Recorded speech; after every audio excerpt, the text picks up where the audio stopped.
আশা করি সবাই অন্নপূর্ণা, অন্নপূর্ণা বাদ দিয়ে কিছু নেই। আচ্ছা, অন্নপূর্ণা যোজনাতে যারা সিটিজেন পোর্টাল থেকে অনলাইনে ফর্ম ফিল আপ করেছে এমন সংখ্যা আমার ব্লকে মোটামুটি 44,500 গোটা ব্লকে। তার মধ্যে গত 1 তারিখে, আজ কত তারিখ 7, তাহলে গত 1 তারিখে যে লিস্টটা স্যাংশন লিস্ট বা যাদের টাকা ঢুকেছে বলছে, আমি এখনো জানি না পুরোটা সবাই পেয়েছে কিনা, সবাই তো এসে আমাকে বলতে পারেনি। তাহলে যারা টাকা ঢুকেছে তারা সংখ্যাটা 35,000 মতো, যাদের টাকা ঢোকেনি তার সংখ্যা প্রায় 9 থেকে 9,500। সেই সংখ্যাটা 1 তারিখে আমরা বুঝতে পারিনি যে কত টাকা ঢোকেনি, 2 তারিখে বুঝতে পারিনি, 3 তারিখে আমাদের কাছে আমাদেরকে একটা লগ ইন দেওয়া হয় ভিডিও দেখে, দায়িত্ব নিয়ে ওই কারণে বলছি। 3 তারিখের পরে 4 তারিখে লগ ইনটা আমরা খুলতে পারি। 4 তারিখে লগ ইন খুলে আমরা দেখতে পাই যে আমাদের মোটামুটি 9,000 থেকে সামথিং কিছু আছে যাদের টাকা ঢোকেনি। তাদের প্রথমে ছিল রিজেক্টেড লিস্ট, পরের লিস্টটা চেঞ্জ হয়ে হয় আন্ডার এনকোয়ারি। ঠিক আছে, আন্ডার এনকোয়ারি যে লিস্টটা আছে সেইটার 2 রকম ভাবে আমরা এনকোয়ারি করার চেষ্টা করছি। এক হচ্ছে সেখানে নাম্বার দেওয়া আছে, ফোন নাম্বার। 2 নম্বর হচ্ছে ফর্মটা যেটা আছে সেই ফর্মটা আমরা চেক করার চেষ্টা করছি। ফর্ম চেক করে ফর্মের মধ্যে সব যা যা ফিল আপ করেছেন সেটা আমরা সব যদি ঠিকঠাক পাচ্ছি আমরা এনকোয়ারি শুরু করছি। আজকে আমরা প্রসেস করব, কাল থেকে শুরু করব। আশা করি আপনারা কাল থেকে 2-5 জন 10 জন 20 জন করে ওই মোবাইলে যে আপনাদের আসছে সেখানে দেখতে পাবেন আন্ডার এনকোয়ারি ডান বা এরকম কিছু একটা দেখাবে। ঠিক আছে, সেটা কাল থেকে দেখাবে, কারো কারো আজ থেকেও দেখাতে পারে, বাট বেশিরভাগ কাল থেকে দেখাবে। আজকে আপনারা সার্ভে করবেন, আজকে আমরা সার্ভে করবো না, শুনে নিন পুরোটা তারপরে বলবেন। আপনারা যে ফর্ম ফিল আপ করেছেন সেটা আগে আমরা দেখবো, আপনারা যে ফর্ম ফিল আপ করেছেন সেটা আগে আমরা দেখবো। আগে থেকে যতটা সময় আমাদের লেভেল থেকে চেষ্টা করবো, যেখানে দেখবো কোনো ভুল আছে, কোনো ইনকমপ্লিট ফর্ম আছে, কিছু আছে, সেক্ষেত্রে আমরা চেষ্টা করবো ফোন করানো। ওই নাম্বারে যদি আমাদের কাছে 2টো জিনিসই আছে, মহিলার নাম আর ফোন নাম্বার। আধার নাম্বারটা আমরা পাইনি, মাস্কিং করা আছে, কাটা দেওয়া আছে। তাহলে আমরা সেখানে ফোন করে, কারণ ওদের বাড়ির যে অ্যাড্রেস পেয়েছি সেই অ্যাড্রেসটা অনেক লম্বা, পুরো অ্যাড্রেসটা টাইপ করেছেন, পুরোটাই চলে এসছে। কাজে সেখানকার কোনো মেম্বার আপনাকে যোগাযোগ করতে পারে, আমাদের পঞ্চায়েতের গ্রাম পঞ্চায়েতের স্টাফ যোগাযোগ করতে পারে, অঙ্গনওয়াড়ি দিদিরা যোগাযোগ করতে পারে, তারা আপনাদের সঙ্গে যোগাযোগ।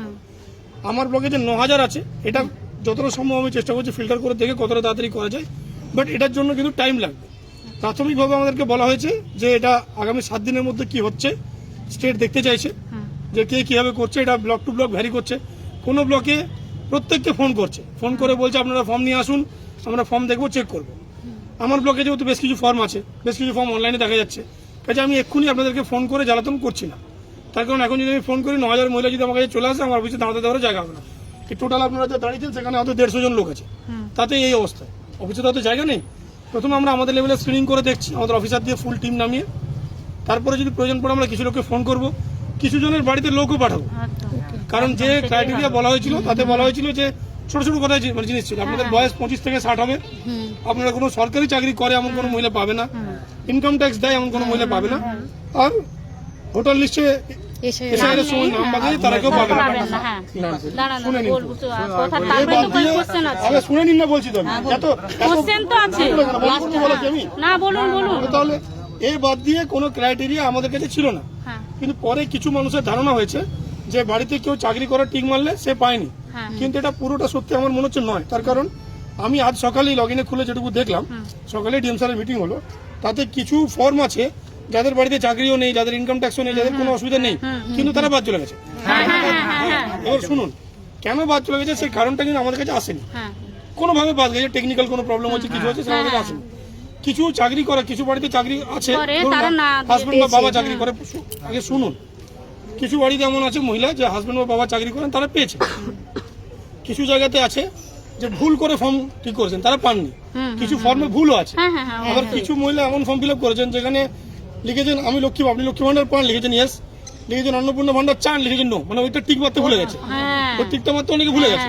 সেইগুলোর জন্য আমরা এডিট অপশন রাজ্য থেকে চেয়েছি, যে যদি এডিট অপশন আমাদের এখন পর্যন্ত এডিট অপশন পাইনি, তাহলে এখন আমরা যতটা সম্ভব ফর্ম চেক করে আমরা চেষ্টা করছি কতটা করা যায়। এর পরবর্তীকালে আমরা কিছু মহিলা দিদিমণিকে আমাদের দিদিরা ফোন করবে, কিছু ক্ষেত্রে অঙ্গনওয়াড়ি দিদিমণি যাবেন, কিছু ক্ষেত্রে আমাদের ব্লকের স্টাফ, পঞ্চায়েতের স্টাফ যাবে, সেই জন্য ওয়েট করুন। আর এমন ভাবার কোনো কারণ নেই যে আমার বাদ গেছে কারণ এটা, আপনি হয়তো ভাবছেন এটা কারণ, কিন্তু সেটা যে কারণ সেটা আমরাও জানি না, বুঝা গেল।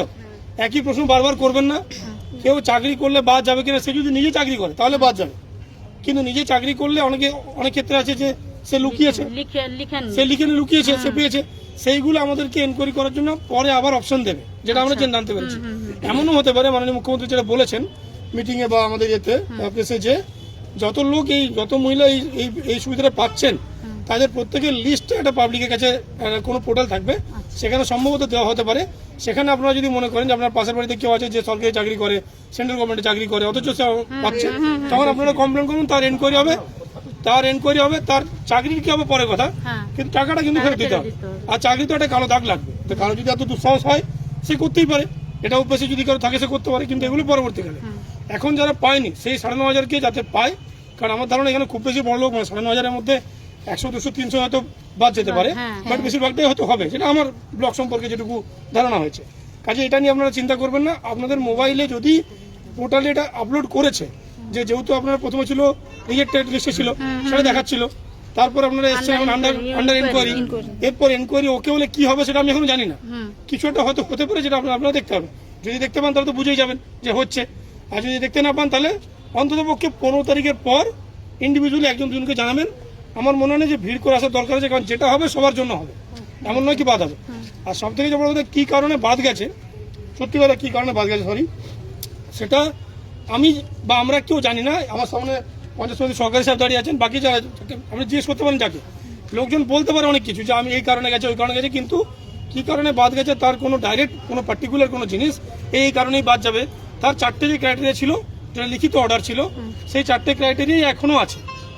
পরবর্তীকালে সরকার কি সিদ্ধান্ত নেবে না নেবেন সেটা মাননীয় হয়তো আমাদের যারা দেখছেন ওপরে তারা বলতে পারবেন, বাট আপনাদের এটা চিন্তা করার কোনো কারণ নেই যে আপনাকে বেছে বাদ দেওয়া হয়েছে, কারণ এখানে বাছার কোনো option block office, SD office, DM অফিসে ছিল না, ঠিক আছে। কাজে ওই জন্য আপনাদের চিন্তা নেই।